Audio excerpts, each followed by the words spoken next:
হয় না আর এমনি গুমটুম পাওয়ার কিন্তু ব্যথা তো হয় যাওয়ার যদি না পাঠালে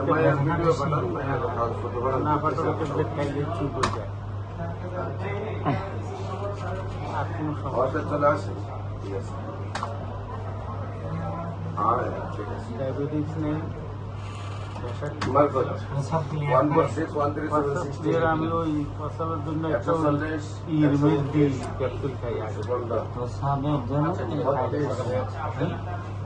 প্রস্রাব ক্লিয়ার হয় প্রস্রাব মোটামুটি এখানে ক্লিয়ার হয় কেন চাপলে দিতে হয় বেশি কোনো মিলান যায় শরীর আগের থেকে শুকায় যাচ্ছে হাত পা চাবায় হাত পা জিম জিম করে প্রস্রাবের জন্য একটা